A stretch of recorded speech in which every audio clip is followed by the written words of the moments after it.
8 अगस्त को पता चल जाएगा कि वास्तव में भारत में कितने देशभक्त हैं और वास्तव में कितने लोग सनातन को बचाने के लिए चिंतित हैं। नहीं, सही में वो फेसबुक पे बचाने वाले हैं या मैदान में आने वाले, वो भी पता चल ऐसा हमने और आपने तय किया हुआ है। हम सब 8 अगस्त को जंतर मंतर पे चलेंगे, आप भी चलेंगे, हम भी चलेंगे, हम लोग चल रहे हैं।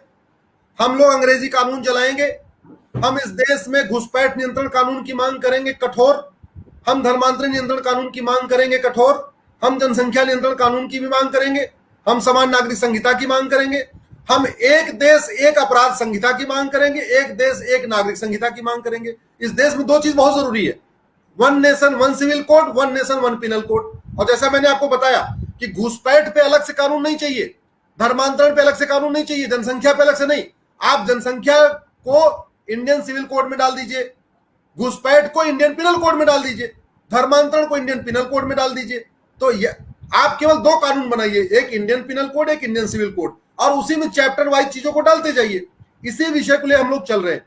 और 8 अगस्त को इस समय जितने लोग जुड़े हैं, मैं आपसे विनम्रता से कह रहा हूं, हम लोग जा रहे हैं, पुष्पेंद्र जी जा रहे हैं, पवन सिन्हा जी जा रहे हैं, जनरल बख्शी साहब जा रहे हैं, कपिल मिश्रा जी जा रहे हैं, हम सब लोग 8 अगस्त को जा रहे हैं। लेकिन एक चीज याद रखिएगा, सरकार को और देश को तब समझ में आएगा जब वहां पे ऐसे लगेगा पूरा सैलाब आया हुआ है। इसलिए मैं आप सबसे आग्रह कर रहा हूं, 8 अगस्त को अपनी राष्ट्रभक्ति आप दिखाइए। 8 अगस्त को आप अपना दिखाइए कि आपके दिल में जो आग है वो दिखनी चाहिए। अपने घर से एक एक अंग्रेजी कानून की कॉपी, एक एक माचिस लेके आइए। अगर अभी टाइम है, अमेजॉन पे इंडियन पिनल कोड मिल रहा है 150 रुपए का, पुलिस एक्ट मिल रहा है 70 रुपए का, एविडेंस एक्ट मिल रहा है 700 रुपए का। आप लोग अमेजॉन से भी बुक कर लीजिए, फ्लिपकार्ट पे मिल रहा है, अमेजॉन पे। अगर आपके आसपास किताब की दुकानें नहीं है, 200 रुपए में आपको 3-3 कॉपी मिल जाएगी कानूनों की, उनको अभी से मंगा के रख लीजिए और आइए। और नहीं तो हम लोग जो कर रहे हैं। लेकिन एक चीज याद रखिए, बिना आप लोग, भाई साहब आप तो जानते हैं, इस देश में लोकतंत्र नहीं भीड़ तंत्र है। जो वहां बिचौलिए बैठे हुए हैं बॉर्डर पे, उनसे 12-14 दौर की बातचीत हो चुकी। आज तक बताइए पुष्पेंद्र जी, आपसे कितने दौर की बात हुई? आपको बुला के पूछा गया, पुष्पेंद्र जी आप रोज लगे रहते हो, 10 साल से जगा रहे हो, आप बताओ जरा आपके क्या सुझाव हैं? अरे वो टिकैत जो दलाल है उसको बुला बुला के बात हो रही है। क्यों? क्योंकि उसके साथ 1000-2000 लोग बैठे हुए। कोई पुष्पेंद्र जी को बुला के नहीं पूछ रहा पुष्पेंद्र जी क्या करना चाहिए, कोई अश्विनी उपाध्याय को बुला के नहीं पूछ रहा अश्विनी उपाध्याय जी क्या करना चाहिए, कोई जनरल बख्शी को बुला के नहीं पूछ रहा है, कोई कपिल मिश्रा या पवन सिन्हा को बुला के नहीं पूछ रहा है। आप आओगे, बातचीत होगी। मैंने कहा हमें 12 दौर की बातचीत नहीं करना। अरे हमारे पास तो दुनिया का हमने कानून बना के रखा हुआ है, हम तो कानून की कॉपी दे देंगे, साहब ये देख लो, ये दुनिया का सबसे बढ़िया घुसपैठ नियंत्रण कानून है, ये दुनिया का सबसे धर्मांतरण नियंत्रण कानून है, ये दुनिया का सबसे बढ़िया जनसंख्या नियंत्रण कानून है, ये दुनिया का सबसे बढ़िया कट्टरवाद विरोधी कानून है, ये दुनिया की सबसे बढ़िया यूनिफॉर्म सिविल कोड है, आप लागू करिए, हम बता देंगे। लेकिन मौका तब बातचीत तभी होगी, बातचीत का मौका तभी होगा, हमें तभी सरकार से बुलाएगी जब आप लोग आओगे। नहीं तो भैया हम भी गूगल करके यूट्यूब पे अपनी बात रख रहे हैं, आप भी अपने घर में बैठिए, आराम से फेसबुक पे कमेंट करते रहिए, व्हाट्सएप पे वीडियो फॉरवर्ड करते रहिए। आप भी यही करिए, हम जो कर रहे हैं हम कर रहे हैं, क्या करें? हमारे पास जो क्षमता है हम तो कर ही रहे, पुष्पेंद्र जी के पास जो क्षमता पुष्पेंद्र जी कर ही रहे। लेकिन अगर आप लोग सड़क पे नहीं आए तो मुझे लगता है फिर पुष्पेंद्र जी का जो इतना प्रयास है, जो लगे हुए हैं बिना डर, बिना भय, बिना किसी उसके, उनका प्रयास मुझे लगता है सार्थक नहीं होगा अगर आप लोग नहीं आए तो। अश्विनी जी ने जो बात कही है उसमें सिर्फ एक ही बात जोड़ दूं मैं, कि हम तमाम सारे लोग ये मानते हैं कि भारत में, जैसे आपने बताया कि पहले हम 47 में 90% थे, अब हम 78% रह गए।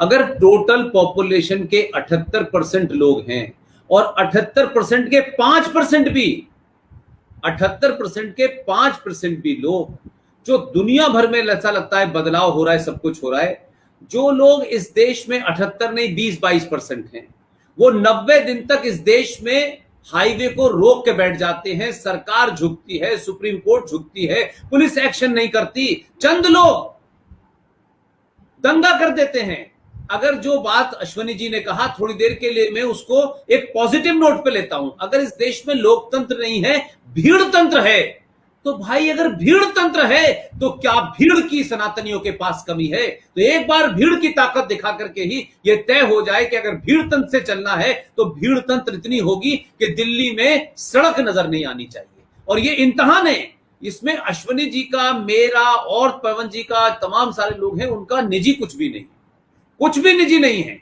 हम फिर आएंगे, फिर बोलेंगे, फिर करेंगे, क्योंकि हम ये सोच के नहीं बैठेंगे कि जंतर मंतर पे 10 लोग आए थे। हां, जब आएंगे लौट के तो हम नहीं बात करेंगे, सत्ता के गलियारों में आपकी गिनती के ऊपर चिंता होने लगेगी, सत्ताएं सोने से उठने लगेंगी, इस देश की पुलिस को लगने लगेगा, और जो शाहीन बाग पे बैठे हैं उनको समझ में आ जाएगा कि दोबारा शाहीन बाग पे मत बैठना। एक बार अगर ये बैठ गए तो फिर दिल्ली में घुसने की जगह नहीं मिलेगी।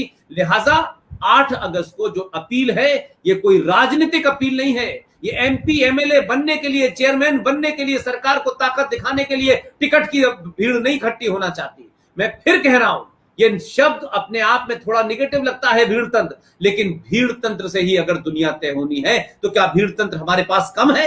हम भीड़ का हिस्सा बनने के लिए तैयार हैं। कोई ये नहीं कह रहा है कि पीएचडी की डिग्री वाले वहां पहुंचेंगे, डॉक्टर वहां पहुंचेंगे और इंजीनियर वहां पहुंचेंगे। जिसको भी इस बात का 1% दर्द है कि भारत का भविष्य जिस तरफ जा रहा है वो नहीं जाना चाहिए, और ये कानून और वो कानून, भाई कानून की मांग करते रहिए, लेकिन आपका अपना जो दायित्व था वो तो निभाइए कम से कम। सिर्फ इस बात के लिए बाहर आएंगे कि 26 जनवरी हो गई, हम 26 जनवरी देखने आ गए, 15 अगस्त देखने आ गए, ये सालों से चल रहा था, सालों तक चलता रहेगा। इस देश में लड़ाई हर चीज के लिए सड़कों पे करनी पड़ती है। नेता वोट भी मांगते हैं तो फेसबुक से नहीं मांगते हैं, वो भी जा जाके लाते हैं, भीड़ इकट्ठी होती है और वही भीड़ जिताने और हराने का काम करती है। इसलिए अगर ये भीड़, सत्ताएं भीड़ से डरती हैं, सत्ताएं भीड़ से आने से नींद उनकी खुलती है, तो अपने भी लोग अगर सो गए हैं, अगर इस सरकार को आप ये कहते हैं भाई ये राष्ट्रवादी सरकार है, ये अपनी तो अपनी सरकार को जगाने ही तो जा रहे हैं, हटाने तो नहीं जा रहे। मैं तो अपनी बातों में कई बार बोला है, आप डराइए, धमकाइए, गिराइए मत। आपने अश्वनी भाई सारी बातें रखी, अपनी बात भी रखी, और 8 अगस्त के लिए एक अपील भी की, और लगातार आपका अपील कर रहे हैं। आपने फेसबुक पे किया है और आपके जितने 4-5 पेज हैं उस पे भी किया है। मैं भी जहां जहां बोल रहा हूं और लोगों को कि भाई 8 अगस्त जो है वो हम सब का इंटरेस्ट है, उस पर अश्वनी जी ने इनिशिएटिव लिया है, डेट उन्होंने तय की है। हम सबको बिना अगर मगर, क्या है, कौन है, किसने किया है, कितना इशू है, हमको ये मानना है कि वहां 5 करोड़ लोगों की संख्या नजर आए। ना इसमें अश्वनी जी का कद बढ़ेगा, ना पुष्पेंद्र जी का कद बढ़ेगा, किसी का कद नहीं बढ़ेगा। वहां कोई नेता नहीं है, हर आने वाला वो आदमी जो अपने खर्चे से वहां पहुंचा है वो हमसे भी ज्यादा बड़ा आदमी होगा। आप आए, आपने एक बार ऐसे ज्वलंत मुद्दे के ऊपर फिर दोबारा इतनी लंबी बात की, कई बातें हम बार बार आप जब रिपीट करते हैं तो उससे वो हैमरिंग करने की कोशिश आप करते हैं। मैं देखता हूं कि लोगों को बार बार याद दिलाना है। अश्वनी भाई, दुनिया में क्या होगा हम नहीं जानते, हमसे जो हो सकता है हम कर रहे हैं, ताकि हमारे मन में ये न रहे कि हम जो करना चाहते थे वो हमने नहीं किया, हमने अपनी जिम्मेदारी नहीं की और हम इसने और उसने और दूसरों पर डालते रहे। लिहाजा इस मुहिम को जिंदा रखें, लगातार रखें।